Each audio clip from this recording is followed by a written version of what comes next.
My daughter came home crying after school last Thursday. Her face was red, her eyes were puffy, and her fists were clenched around the straps of her backpack. Before I could even say hello, she dropped everything at the door and ran straight to her room. I could hear her sobbing from the hallway. I followed her in, sat beside her on the edge of the bed, and gently asked what had happened. She wouldn't look at me. She just shook her head and pulled her blanket over her face. I waited in silence. Eventually, she pulled the blanket down and whispered something I will never forget. She said, "You're a nobody." At first, I didn't understand. "Who said that?" I asked. "My teacher," she whispered, barely able to get the words out. "Miss Winsley, she said I'm just like you, a nobody." It felt like my chest caved in. I blinked. I tried to stay calm. What was happening when she said that? Lena looked at me, eyes wide with hurt. I messed up my lines during the history project. I got nervous and forgot what to say. Everyone was looking at me, and she just shook her head and said it under her breath, but loud enough for people to hear.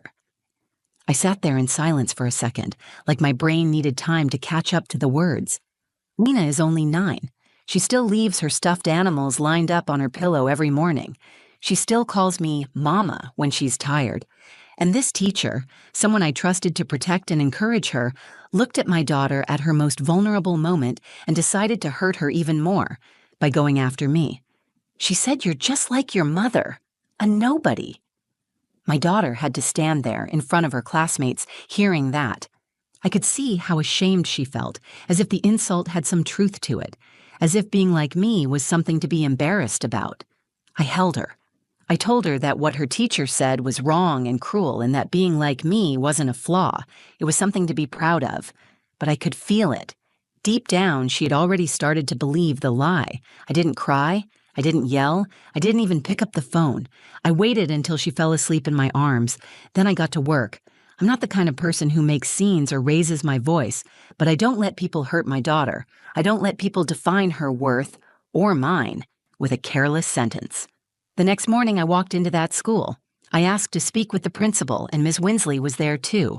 I didn't argue. I didn't plead. I stayed quiet while they gave their rehearsed explanations and polite little smiles. Then I reached into my bag, pulled out a folder, and slid it across the table. "This is from my lawyer. Page 3 is the recording. Page 5 is your termination." Their faces changed instantly, and in that moment, I realized something. I might be invisible to them. I might be just a name on a contact form, or the woman who shows up at parent night with no husband at her side. But to my daughter, I am not a nobody. I'm the reason she sleeps peacefully at night. I'm the one she looks for first when she's scared. And I'm the woman who will burn the whole system down if it ever makes her feel small again. You don't call me a nobody. Not in front of my daughter. Not ever. My name is Amira Callan. I'm 34 years old, and for the past 7 years, it's just been me and my daughter, Lena. We live in a small 2-bedroom apartment in Portland. It's not fancy, but it's full of love. There's a worn-out couch we refuse to replace, covered in mismatched pillows Lena picked out herself. Our fridge is covered in hand-drawn notes and spelling tests, and the grocery list we always forget to update. Her room is a museum of crayon art and construction paper stars. Mine is quiet, mostly books and the smell of peppermint tea. I work from home as a legal researcher for a nonprofit. It doesn't pay much, but it gives me the one thing I've always fought hardest to have: time with my daughter. After my divorce, I promised myself I wouldn't let her grow up feeling like an afterthought. Her dad, Jace, moved to Seattle a year after we split. He calls on holidays and sometimes remembers birthdays. I've never said anything bad about him in front of her, but she's smart. She notices when someone disappears. Lena is the light of my life.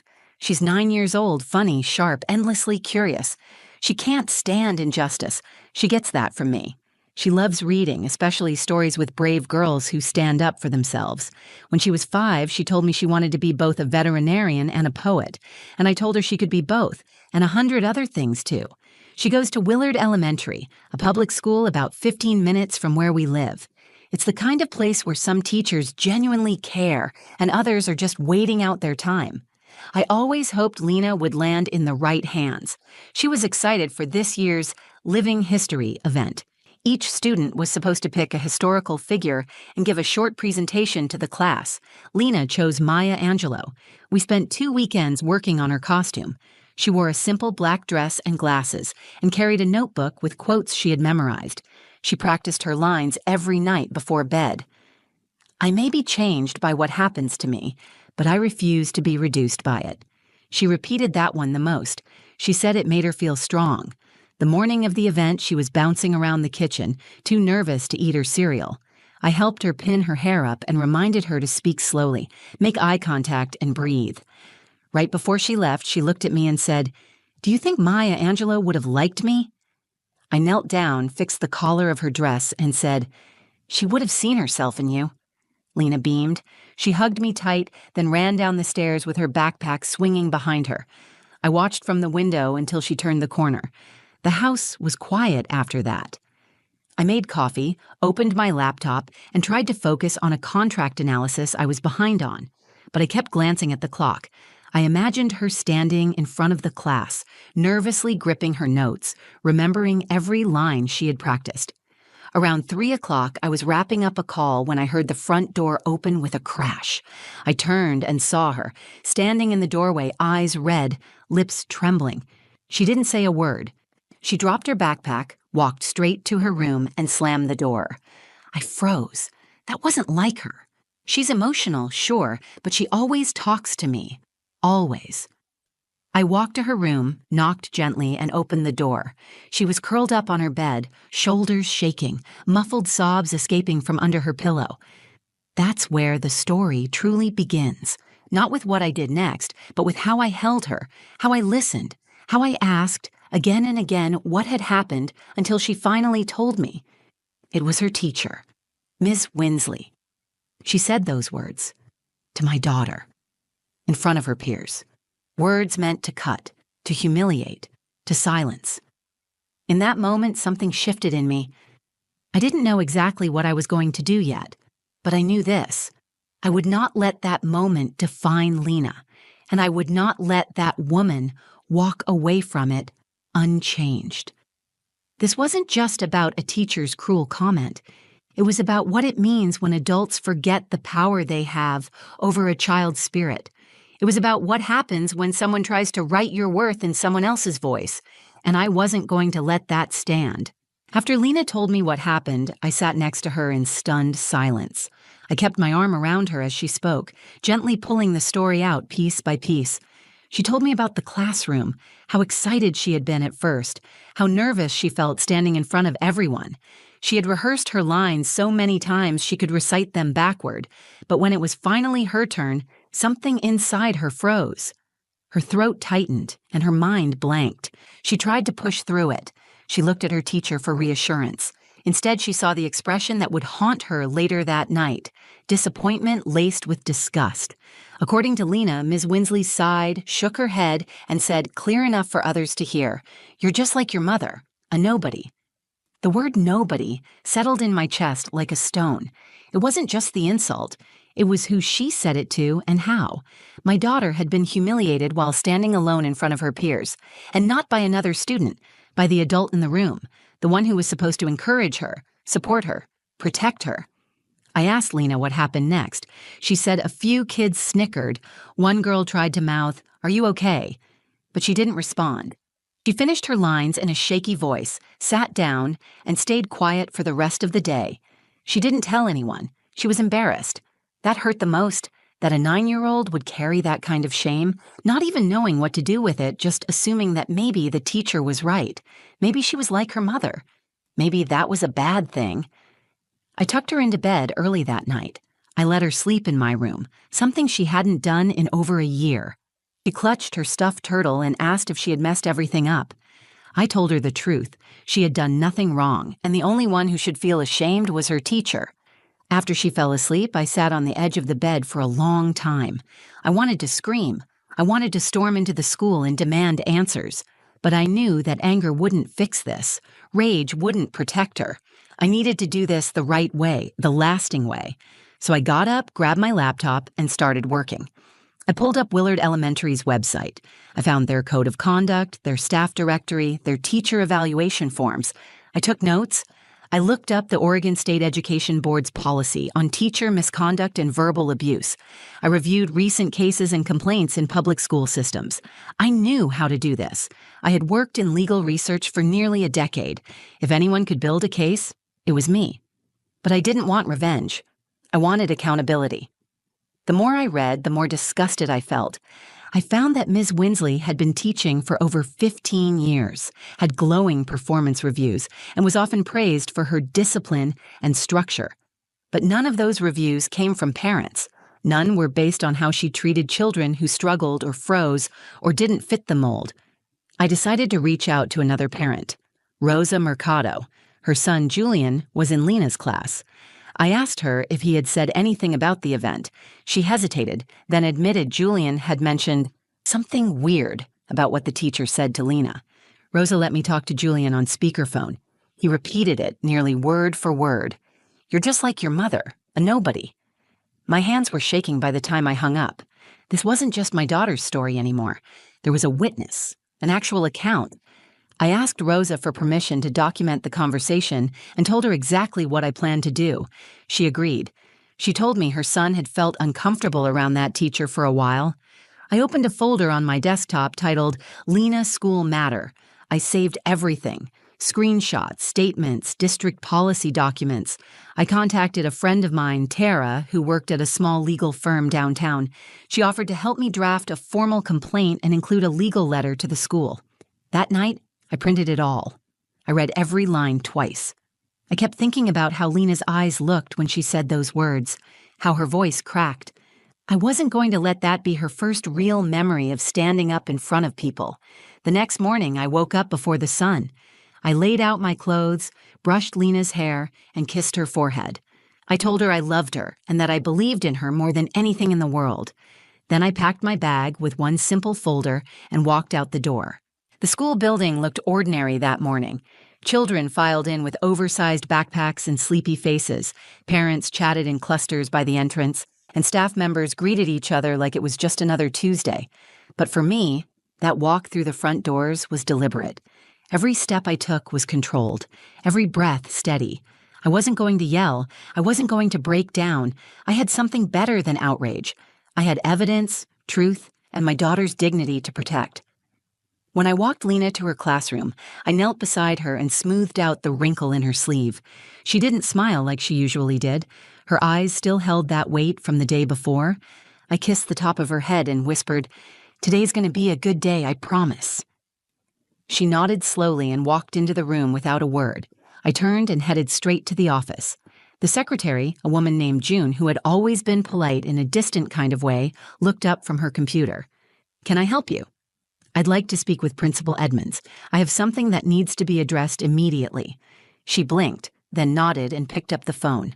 Within minutes, I was sitting in the small conference room just off the main hallway. The walls were lined with student art projects and photos of past field days. It felt like any other schoolroom, but the folder in my hands gave the space a new weight. Principal Edmonds walked in first. He was in his early 50s, a calm-faced man who always spoke like he was trying not to scare anyone. I stood and shook his hand. "Ms. Callan," he said, "what's this about?" Before I could respond, Ms. Winsley entered the room. She seemed completely unbothered. She gave me a tight smile like we were about to discuss a minor scheduling issue. I sat down without greeting her. The principal cleared his throat. "So you mentioned this was urgent. What's going on?" I took a breath, opened my bag, and pulled out the manila folder. I placed it on the table in front of them and slid it across the polished surface toward Principal Edmonds. "This is from my attorney," I said calmly. Page 3 is a transcript of a recording from a conversation between two students. One of them is my daughter. The other is a classmate who confirms that during yesterday's event, Ms. Winsley made a personal insult about me to my child in front of her peers. Neither of them moved. Page 4 is a copy of your own district's Code of Conduct. Section 2, Article 7, outlines professional behavior and emotional safety. The behavior in question violates 3 separate clauses. Still nothing. Page 5 is a formal draft of a termination request. It includes the evidence, a summary of witness statements, and the names of those who are willing to confirm what was said. We will be forwarding it to the district office if I don't receive an immediate and appropriate response. The silence was complete. The principal finally reached for the folder, opened it, and began reading. Ms. Winsley laughed once under her breath. Was this really necessary? It was a slip. I was trying to redirect her attention, and I looked at her directly. You humiliated my daughter in front of her classmates. You called her a nobody by calling me one. She didn't need redirecting. She needed support. I didn't say it like that. I didn't raise my voice. I didn't lean forward. I just kept my gaze steady. You said it, and a child heard it clearly enough to repeat it word for word. You don't get to minimize it now. Principal Edmonds looked visibly shaken. His hands were folded over the folder, his lips pressed together. He finally said, "Thank you, Ms. Callan. We'll be reviewing this immediately and contacting the district's legal team. I want you to know we take these kinds of matters seriously." I nodded once and stood. As I gathered my things, I looked at Ms. Winsley one last time. You told my daughter I was a nobody. You tried to use your authority to shame her. That may have worked on other kids, but not mine. You picked the wrong child. You picked the wrong mother. Then I left. As I walked through the halls, students were laughing, lockers were slamming shut, and teachers stood outside their doors chatting. It looked like any other school day. But for me, everything had changed, because I had stopped waiting for the world to do the right thing. I had done it myself. I didn't say a word when I left the conference room. I didn't need to. The truth was now sitting in black and white on the table in front of them. Let them read it. Let them sit with it. Let them realize what it meant when a mother stops asking for justice and starts demanding it. That evening, I got a call from the assistant superintendent's office. They had received my documentation and would be conducting an immediate internal review. I knew what that meant. It meant I had their attention. It meant they couldn't bury this. The next morning, Lena woke up more cheerful than I expected. She asked if she could take her art supplies to school so she could work on a poster during recess. I said yes. I watched her pack her markers into her pencil pouch and adjust the straps on her backpack. There was a quiet strength in her again. It wasn't completely restored, but it was returning. Later that day, I got another call, this time from Principal Edmonds. His voice was less polished than usual. There was hesitation in every word. "Ms. Callan," he said, "I wanted to inform you that Ms. Winsley has been placed on administrative leave pending the investigation. She will not return to the classroom during this process." I let the silence hang for a moment before I answered. "Thank you for letting me know." He began to offer an explanation, but I stopped him. "Mr. Edmonds, I'm not interested in excuses. I'm interested in outcomes. If you want to rebuild trust with families, you can start by holding people accountable." He paused, then simply said, "Understood." By the end of the week, a substitute teacher had taken over Lena's class. A kind man named Mr. Drew. He introduced himself to the students with a warm smile and a promise that everyone would get a fresh start. When Lena came home that Friday, she told me Mr. Drew had asked each student what they loved to do outside of school. Lena told him she liked to draw. He asked if she would be willing to help decorate the classroom bulletin board. That night, she came home beaming. She showed me the sketches she had made. There were stars, animals, and a quote from Maya Angelou that she wrote in big purple letters. "Still, like dust, I'll rise." My chest tightened as I read it. She hadn't given up on her project. She hadn't given up on herself. A week later, I received a final letter from the school district. They had completed their review. The audio and transcript, along with corroborating witness statements, were enough to support disciplinary action. Ms. Winsley's contract would not be renewed. Her employment was officially terminated. The letter was written in legal language, but I knew what it meant. It meant they had no room to defend her. It meant the truth had weight. I didn't celebrate. I didn't post about it online or tell other parents in the pickup line. This wasn't about revenge or winning. It was about showing my daughter what it looks like to stand up without shouting, to fight without violence, to carry yourself with dignity even when others try to strip it from you. Later that month, we were sitting at the kitchen table after dinner. Lena was coloring, her tongue poking out slightly as she focused on staying inside the lines. Out of nowhere, she said, "Mom, I think she was wrong." "About what?" I asked. "About you being a nobody.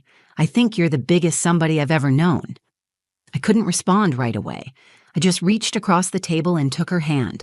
That moment didn't undo what had happened, but it gave it meaning. It reminded me why I did what I did. Not for the adults in that school, not for the administration or the policies. I did it for the little girl in the black dress with the Maya Angelou quote in her hands, standing nervously in front of a room full of people, hoping someone would see her. And I did it because someone tried to make her feel small, but she isn't small, and neither am I. Life settled back into its rhythms, but something inside me had shifted. The school year continued, routines resumed, and the incident slowly faded from the headlines of conversation. But for me and Lena, things didn't return to the way they were. They became something better. Lena's confidence began to rebuild piece by piece. Her new teacher, Mr. Drew, was patient and thoughtful. He encouraged creativity, asked for student input, and made sure everyone in the room felt heard. It was a stark contrast from what she had known before. He never once brought up the incident. He didn't need to. He simply showed her what safe felt like. One afternoon, Lena brought home a flyer from school. It was for a storytelling night. Parents and students could take turns reading aloud, sharing something personal or meaningful. When she handed it to me, I expected her to ask if I would go. Instead, she asked if we could read something together. I was stunned. "You want us both to read?" I asked. She nodded. "Can we read Maya Angelou?" So we did. The following Thursday evening, I stood beside my daughter in front of a small crowd of folding chairs and supportive parents. We took turns reading stanzas from Still I Rise. Her voice was steady. She looked up from the paper often, scanning the room like she wasn't afraid anymore. And when we finished, the applause felt real, not loud or forced, but meaningful. A few people even stood. Afterward, one of her classmates came over and said, "That was so cool." Lena smiled without hesitation. She didn't look for my approval. She already had it in herself. That moment felt like closure, not because it erased what happened, but because it showed how far she had come, how far we had come. I thought a lot about what Ms. Winsley had said, about the word she used so casually, nobody, a word meant to belittle, to reduce, to make invisible. I used to think being quiet or modest made it easy for people to underestimate you. But now I know the truth. Strength isn't about being loud. It's about being grounded. It's about knowing who you are even when others try to redefine you. I also realized that Lena wasn't just learning how to be brave. She was learning how to be watchful. She had seen how I handled the situation, and she paid attention, not to the documents or the legal steps, but to the posture I kept, to the way I refused to meet cruelty with cruelty. I taught her that standing up for yourself doesn't require rage, just resolve. One night, as we were getting ready for bed, Lena asked, "Do you think she knew she was hurting me?" I paused. "I don't know what she was thinking, but I know she didn't expect you to stand back up." She was quiet for a moment. "You helped me do that." I smiled. "That's my job." A few weeks later, the school invited me to speak at a parent roundtable about communication and teacher-parent relationships. I almost said no. I wasn't interested in being a token example or a cautionary tale, but Lena encouraged me. "You're good at saying the truth without being mean," she said. "Maybe someone else needs to hear that." So I went. I told our story. I spoke about the power teachers have with their words.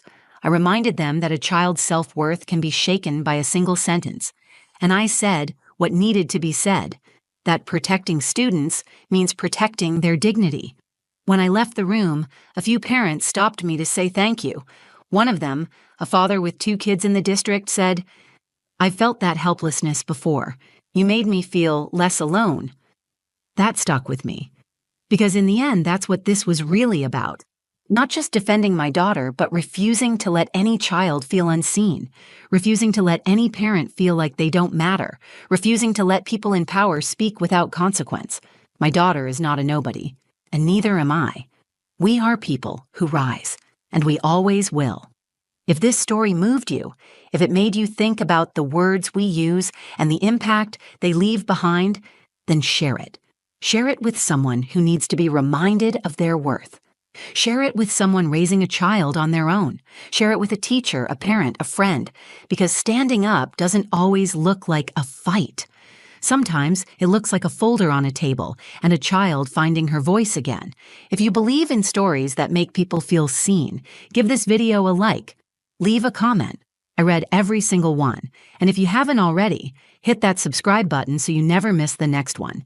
This isn't just a channel, it's a space for real people, real voices, and the quiet strength we carry with us every day.